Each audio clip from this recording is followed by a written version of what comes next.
That must have been quite a moment to be there, and Kamil Karamali is looking into this story for us. Let's start where this kind of flowed from, which was a controversy over expenses. That's right. For months now, residents of that county have been expressing concern of how councillors are claiming their expenses, where their taxpayer money is going. And so Councillor Steve Sampson, who you see here, he says someone took matters into their own hands and filed a Freedom of Information request, and through that request found out about a trip Sampson made down to Seattle in 2014 for work, and through that request also found out about a phone call Sampson made that was charged at $1.29 to a mail escort service. Now, Sampson here claims that this person felt like they could blackmail him, sent him a letter earlier this week on Tuesday saying, look, either you step down from your role as councillor and never run again, or we're going to come out into the open with this and tell everyone. So Ian, he was stuck with quite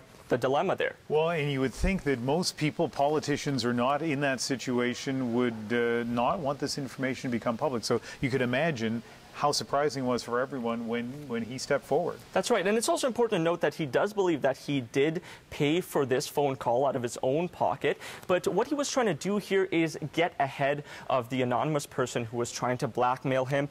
But I did speak to a spokesperson of Sampson's earlier today, and he says that, look, coming out that he was gay was a very, very tough thing for him to do. He wasn't ready to come out with that information. And really, he had been keeping it a secret for decades, but he is relieved now that it's out in the open, but a bit appalled that someone would try to blackmail him.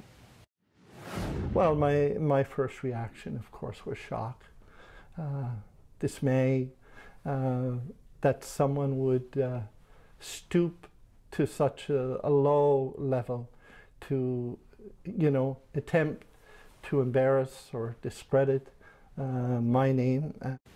And now Nova Scotia RCMP are investigating. They are saying it's a criminal matter and that there are possible charges that could even come from this. And what about the other reaction to this announcement? Well, you know, the reason I couldn't get a hold of Sampson today was because apparently his phone was blowing up, full of people just trying to support him, telling him they're behind him. Have a listen to what some residents of the county had to say. I'd say it's pretty hateful of someone to do that. I think Stephen is a fantastic man. He's worked so hard for the last 25 years. And Ian, it's not just residents who say they're behind him. You know, we even heard from other councillors who say they support him coming out into the open like this. And it's less about what he does as a person, but more just about his professional life. All right. Thank you very much. You're welcome.